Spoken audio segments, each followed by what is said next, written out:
Do Senhor, que luto e venço a procrastinação e venci a autossabotagem. Meu nome é Gabriel. Essa foi a primeira vez que eu fiz isso, foi tão bom. Vou fazer 30 semanas. Gente, eu já tive a oportunidade de estar aqui com vocês uma vez. Foi uma bênção, mas eu acredito que hoje vai ser melhor. Por que eu acredito nisso? Porque eu tenho a certeza de que quando Satanás aperreia a gente muito, é porque Deus tem muita coisa para fazer na noite. Deus tem muita coisa para fazer qualquer que seja o momento que Ele tem preparado para a gente. Eu acredito muito nisso. Eu tenho certeza que Satanás fica tentando sabotar a vida da gente, fica lançando um bocado de coisinha no ouvido da gente, pra gente não vir, ou pra gente deixar pra depois, ou pra gente, sei lá, arranjar alguma desculpa para não estar aqui naquele momento, ou então vai tentar atrapalhar toda a preparação para que esse momento aconteça de acordo com o que Deus planejou. Mas quando a gente coloca tudo nas mãos de Deus, aí ele fica só ao redor tentando e não consegue. Em nome de Jesus. Amém. Gente, a gente vai conversar sobre entregar. Entregar tudo. Entregar-se a um relacionamento pessoal e íntimo com Jesus. A gente vai conversar um pouco sobre essa entrega, sobre o porquê e para que entregar o nosso coração, entregar a nossa vida, entregar tudo o que nós temos nas mãos de Jesus. Será que vale a pena a gente entregar tudo isso nas mãos de Deus, nas mãos de Jesus? Será que esse é o correto? Será que essa atitude é a atitude correta? Muitas vezes a gente pensa que ter o controle da nossa vida nas nossas mãos talvez seja a melhor maneira de administrar o que a gente gostaria que acontecesse.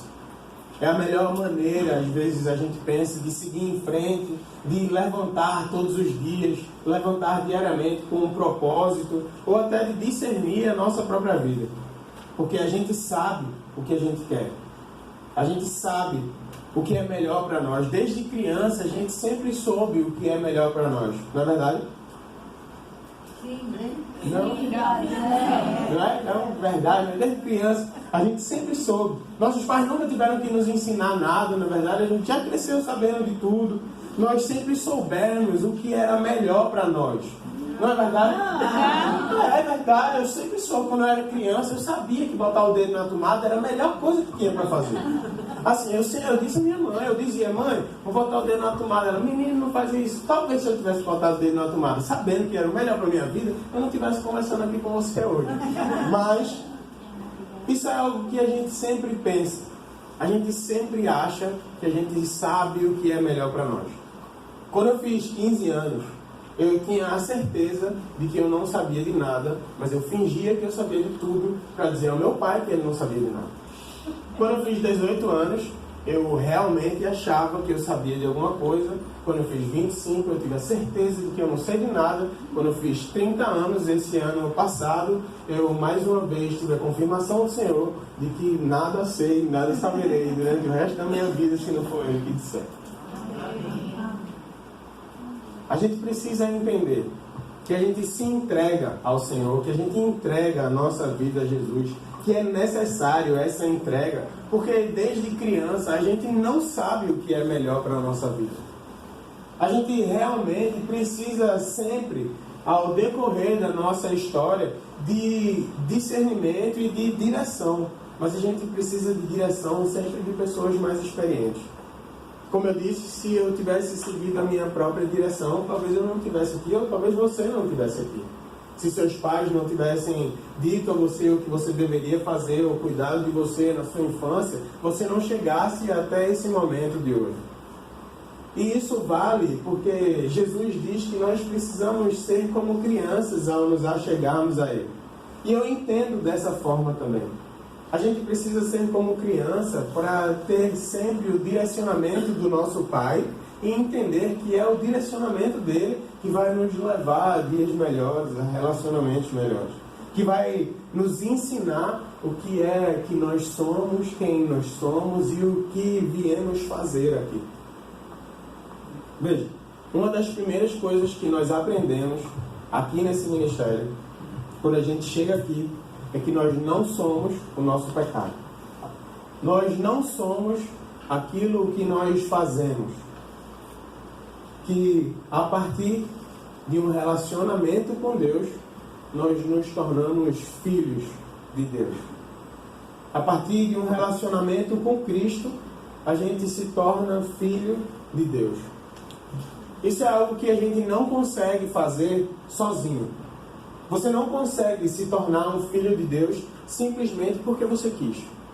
Ou por algum ato de bondade, ou por alguma experiência de caridade, por algum aparente amor pelo próximo, talvez por um esforço pessoal.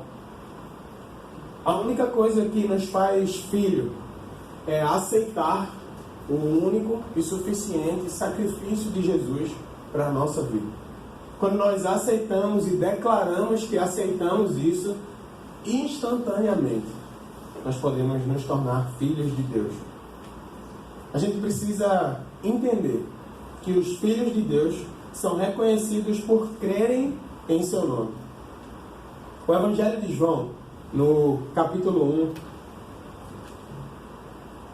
diz algo assim: ele veio para o que era seu, mas os seus não o receberam. Contudo, aos que receberam, aos que creram em seu nome, deu-lhes o direito de se tornarem filhos de Deus, os quais não nasceram por descendência natural, nem pela vontade da carne, e nem pela vontade de algum homem, mas nasceram de Deus. Isso não deve ser verdade apenas no momento em que a gente entrega a nossa vida a Jesus. Essa não pode ser uma verdade que fica naquele dia. No dia em que nós entregamos a nossa vida a Cristo, essa é uma verdade. E somente nesse dia. Não pode ser assim. Nós precisamos entender que diariamente isso precisa se tornar verdade em nós. Nós precisamos aceitar e entregar numa decisão diária a nossa vida a Cristo. Entregar todas as nossas decisões, todos os âmbitos da nossa vida para Jesus. Não adianta a gente querer ter uma vida completamente transformada pelo Espírito, a gente querer ter uma vida transformada por Jesus, se a gente não entrega o todo da nossa vida para Cristo. Eu não posso dizer a Jesus: eu entrego essa parte e essa daqui, mas essa aqui eu cuido melhor. Se eu entendo que Jesus é o melhor administrador de tudo o que é dele, eu preciso entregar tudo o que eu acredito que é meu para ele, para que assim ele possa cuidar da minha vida numa verdadeira rendição. A gente vai caminhar nessa trilha agora da terceira decisão e importante decisão de entregar a nossa vida a Jesus pessoalmente, de se entregar completamente no todo da nossa vida através de alguns passos. O primeiro passo que eu preciso que você entenda é que você precisa reconhecer o que afastou você de Deus. Você precisa reconhecer que existe algo que pode lhe afastar de Cristo, que pode lhe afastar de Jesus. E você precisa reconhecer o que lhe afasta de Cristo. Veja, na carta de Paulo aos Romanos, o capítulo 3, se você tem a sua Bíblia aí, você pode abrir. Se você tem ela no seu celular, pode acessar. Se você trouxe a sua Bíblia, você vai para o céu. Se você não trouxe, é só comprar uma, mas vai para o céu também. Mas agora, Paulo diz: se manifestou uma justiça que provém de Deus, independente da lei, do qual testemunham a lei e os profetas. Justiça de Deus mediante a fé em Jesus Cristo, para todos os que creem. Não há distinção, Paulo fala. Ele está dizendo aos romanos: não há mais distinção entre judeu e gentio, entre aqueles que antes eram os escolhidos de Deus e os que antes não eram. Agora todos somos o mesmo corpo, todos participamos. Por quê? Porque todos nós pecamos, tanto os que viviam debaixo da lei quanto os que vivem fora dela. Todos pecaram e estão destituídos da glória de Deus. sendo justificados gratuitamente por sua graça, por meio da redenção que há em Cristo Jesus. Veja, precisamos entender que o pecado nos afastou de Deus. O pecado nos afasta de Deus. Ele cria distância entre nós e Jesus. Todos os homens, judeu, gentio, todos eles foram destituídos, foram exonerados, desprovidos, depostos da glória de Deus. Esses termos, quando a gente entende que a gente foi destituído de algo, é porque alguém um dia teve a posição de ter isso. Alguém um dia teve para que fosse exonerado. Alguém um dia foi de uma posição para que fosse exonerado. Se você for para o âmbito militar, por exemplo, você pode ser exonerado de um cargo no âmbito público. Um deputado pode ser exonerado do cargo. Um juiz pode ser exonerado do cargo. Ele pode ser destituído daquilo. Então a gente tinha uma posição antes da queda com Cristo, com Jesus, com Deus, que por conta da queda, por conta da nossa escolha de pecar, foi afastado de nós. Isso é o pecado. Aí, a carta do autor aos Hebreus vai dizer assim, no capítulo 1 ele diz: o Filho é o resplendor da glória de Deus e a expressão exata do seu ser, sustentando todas as coisas por sua palavra poderosa, depois de ter realizado a purificação dos pecados, ele se assentou à direita da majestade nas alturas. O que é que eu quero dizer com isso? O que é que o autor aos Hebreus, dessa carta aos Hebreus, quis dizer com isso?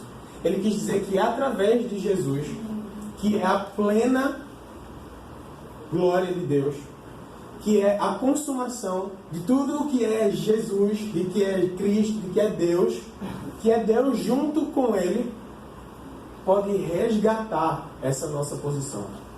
Pode nos trazer de volta, pode restituir a nossa posição de filhos de Deus e compartilhar da glória dele.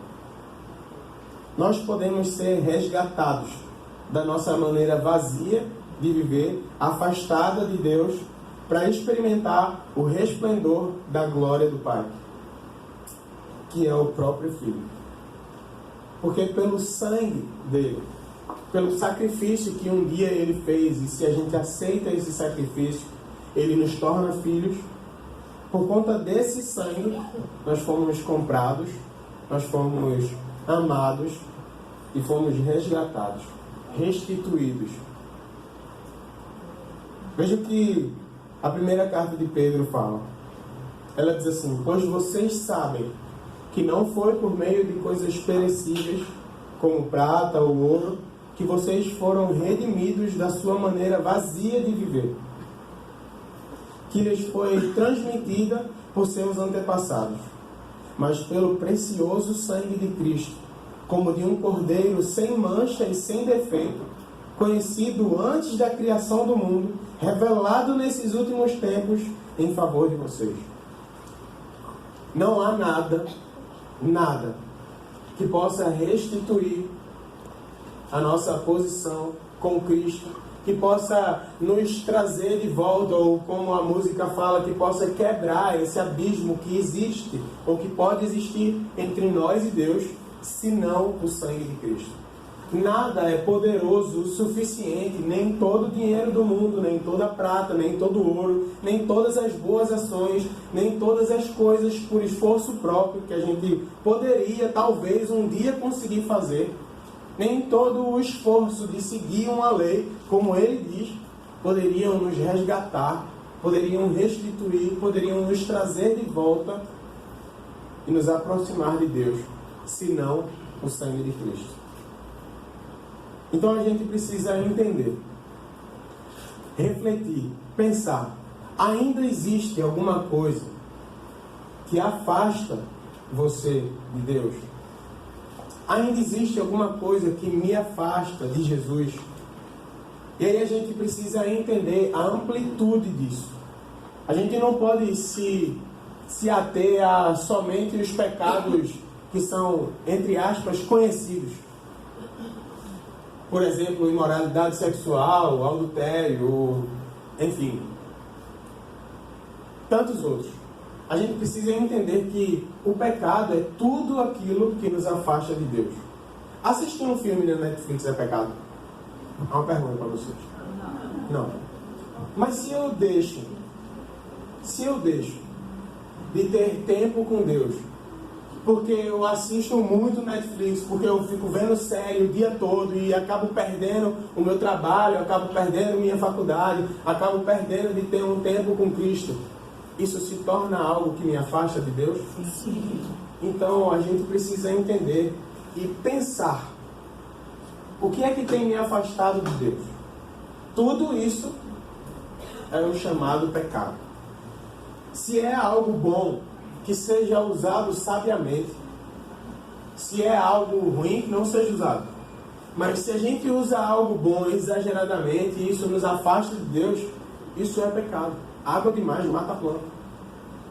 A gente tem que entender essas coisas. Então pense, reflita. Existe algo no meu dia a dia que diariamente eu tenho feito que me afasta de Deus? Se sim, nós precisamos repensar isso. Precisamos tomar novas decisões. Precisamos talvez entregar isso na cruz de Cristo e dizer: eu não quero mais viver dessa forma. Eu não quero mais viver desse jeito porque eu quero me aproximar de Ti. A segunda coisa, o segundo passo que a gente tem que tomar é compreender que o relacionamento, o caminho para o relacionamento já foi aberto. A gente não precisa mais sair atrás de outros caminhos. A gente não precisa mais desvendar alguma coisa ou tentar algo novo. A gente precisa entender o que Cristo, através da sua palavra, tem para a nossa vida e o caminho que Ele abriu. No Evangelho de João, capítulo 14, diz assim: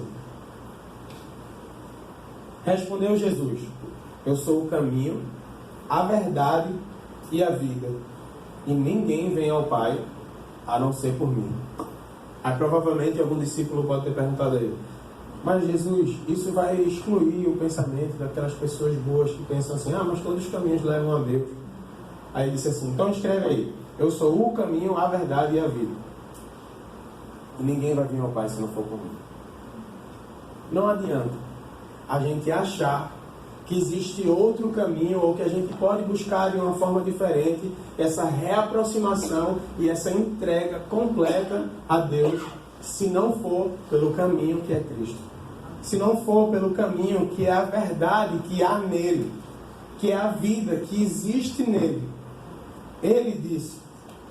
E se a gente acredita em Jesus, se a gente acredita que Ele fala a verdade, Ele disse: eu sou o caminho. Eu sou a verdade, não uma verdade, a verdade. Eu sou a vida, a única. Ninguém vai vir ao Pai senão por mim. E eu quero que vocês venham ao Pai por mim. Nosso Deus, Ele é um Deus relacional. Ele nos criou a imagem e semelhança. Ele quer que nós nos relacionemos com pessoas. Nós somos seres feitos essencialmente à imagem e à semelhança de Cristo. A imagem e a semelhança de Deus. Se somos assim, somos também seres relacionais. Veja, eu e você nascemos em uma família. Nós desejamos criar uma família. Ele nos deu mais uma família, que é a família da fé, a igreja. E o mais importante, Ele nos colocou sempre em um relacionamento com Deus. Pense, Adão foi o primeiro homem a ser criado. Então ele é um modelo para a gente. Ele é um dos modelos que a gente pode tirar, por conta da criação que Deus fez, antes da queda. Adão, todos os dias, a Bíblia relata em Gênesis, ele conversava ao final da tarde com Deus. Todos os dias. Adão tinha um tempo de qualidade com o Senhor. Todos os dias Adão se relacionava com Cristo. Adão se relacionava com Deus. E aí, Adão, que era sozinho, Deus disse: esse homem precisa de relacionamento. Não é bom que o homem esteja só. E criou Eva. Porque somos seres relacionais. Precisamos de relacionamento. Veja o que Salomão disse em Eclesiastes. Ele fez tudo a seu tempo. Também pôs no coração do homem o anseio pela eternidade. Mesmo assim, o homem, não consegue compreender inteiramente o que Deus fez. Deus deu a todos os homens o anseio pela eternidade, o anseio por conhecê-lo, o anseio por buscá-lo, por achá-lo. Existe no coração do homem um anseio pela eternidade, um anseio por um relacionamento. Por quê? Porque eu e você não fomos criados para ser momentâneos. Quando Deus nos criou, quando Deus criou a humanidade, Ele criou para ser para sempre, para viver para sempre num relacionamento com Ele. E com a queda, isso foi quebrado. Então existiu esse vazio. Quando o homem se afasta de Deus, existe esse vazio por estar perto e conhecer mais Ele. Tem um filósofo cristão que diz assim: há um vazio no formato de Deus no coração de todo homem. Existe um vazio no nosso coração que só pode ser completo, pleno, feito plenamente, preenchido plenamente, quando nós conhecemos e aceitamos a cruz de Cristo. Porque somos levados, entregados a esse caminho. Se nos entregamos a esse caminho, somos levados pelo caminho que é Cristo a Deus. Então podemos ser plenamente conhecidos por Ele e podemos plenamente conhecer Ele também. A Bíblia tem vários exemplos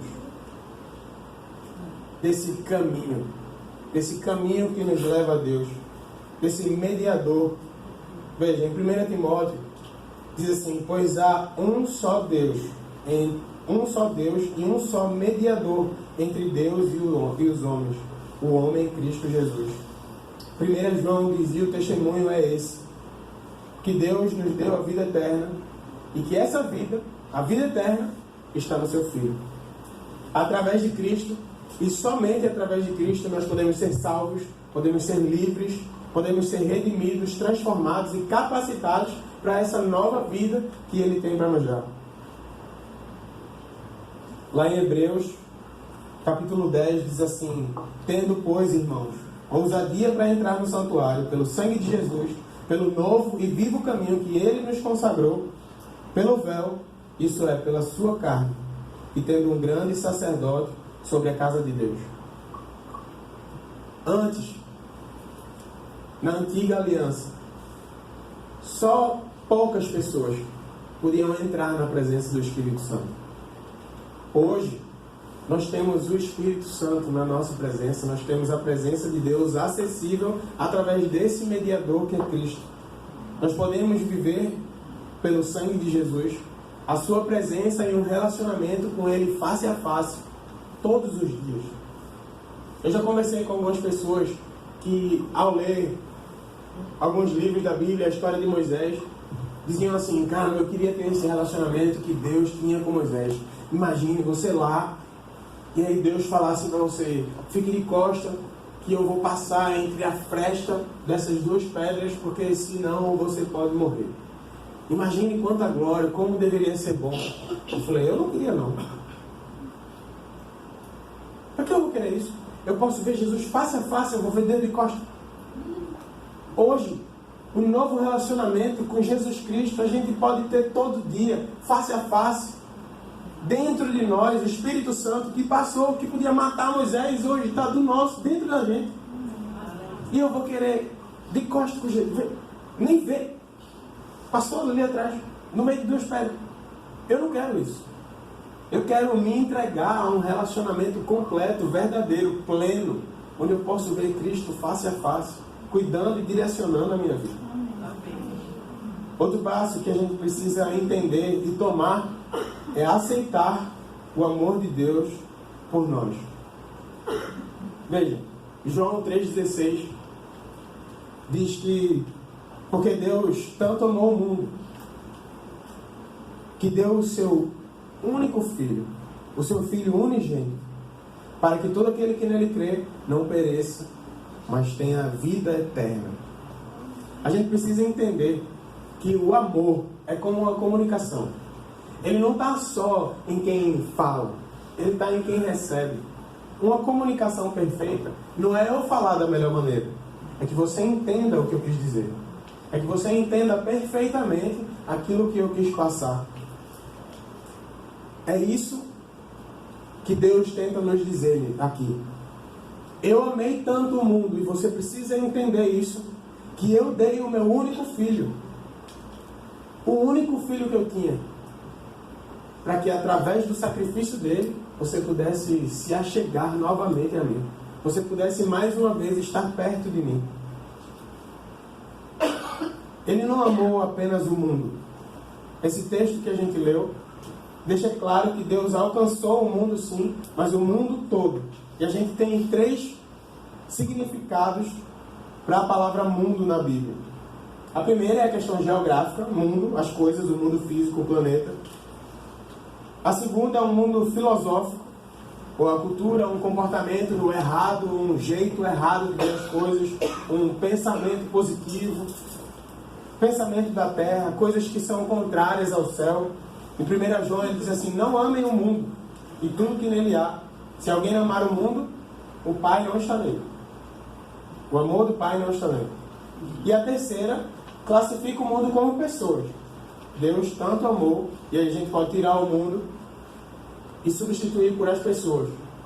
Deus tanto amou as pessoas que deu o seu único filho para que ele pudesse alcançar essas pessoas. O seu único filho se sacrificou para que essas pessoas, para que o mundo pudesse novamente estar perto deles. Deus ama você. Deus ama você. Ele fala que os homens são a coroa da sua criação, que ele fez com o intuito de sermos seus filhos. A gente precisa declarar isso diariamente. Olhar no espelho antes de sair de casa e dizer: Deus me ama. Deus me ama. Ele me ama. Todos os dias. Porque tudo o que está ao nosso redor, tudo, tenta dizer o contrário.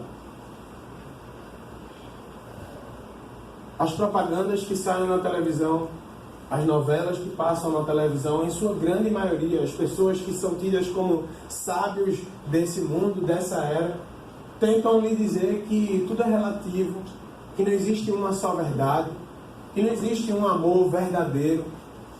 Mas a gente tem que entender que a palavra de Deus é o nosso guia, e se Ele falou que Ele nos ama, Ele nos ama.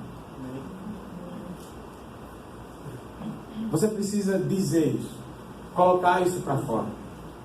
Deus me ama, acreditando nisso. Então, se a gente dissesse isso agora, se você pudesse dizer assim: Deus me ama, de verdade, como quem acredita nisso, Deus me ama. Isso é muito, gente. Deus me ama muito, muito. Ele me ama demais. Veja, você quer saber se Deus lhe ama?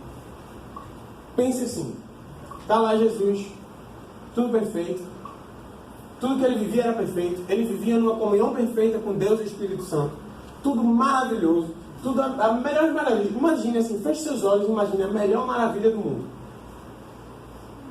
Deus estava lá, Jesus estava lá. Aí ele, conversando com Deus, tomando um cafezinho de tarde, ele disse assim: lembra daquele plano, desde a criação de tudo, acho que está na hora de acontecer. Eu vou sair daqui, dessa perfeição aqui, desse relacionamento perfeito entre nós três, e vou passar 33 anos fora daqui, para que eles possam passar a eternidade com a gente. Esse é o tamanho do amor de Deus. Abdicar do paraíso, que é estar sempre com Cristo, que é ter a glória, é ser a glória. Ele abdicou da glória dele por você. Amém. Ele abdicou do céu. Passou um hiato por você. Ele apanhou que nem cachorro. A Bíblia diz que ele não tinha aparência de gente. Ele não aparentava ser um ser humano. Ele fez isso por você. Ele se colocou numa cruz por você. Se sacrificou por você. A gente precisa entender que isso é amor. É muito fácil a gente entregar a nossa vida. Talvez seja fácil a gente entregar a nossa vida por alguém que a gente ama. Por alguém que nos ama. Eu daria facilmente minha vida pela minha esposa, sem nenhum problema, eu não piscaria 2 vezes. Mas dar a vida por alguém que me odeia, dar a vida por alguém que fala mal de mim, que talvez eu nunca vi. Isso é amor. Porque quando ainda éramos pecadores, Ele entregou a sua vida por nós. Quando a gente escolhia ser afastado dele, quando a gente conhecia Ele, escolhia ser afastado dele, Ele nos amou. Isso é amor. Veja. Diga mais uma vez, Deus me ama. Deus me ama. Deus me ama muito. Deus me ama muito. Eu posso dizer uma coisa para vocês, isso é uma experiência pessoal. Eu sou o filho favorito de Deus. Não, é sério. Tudo na minha vida dá certo. As coisas acontecem do jeito que Ele quer. Tudo. Eu sou um filho favorito. Eu posso dizer isso assim. Deus, eu sou um filho favorito. Eu não sei você, mas eu sou.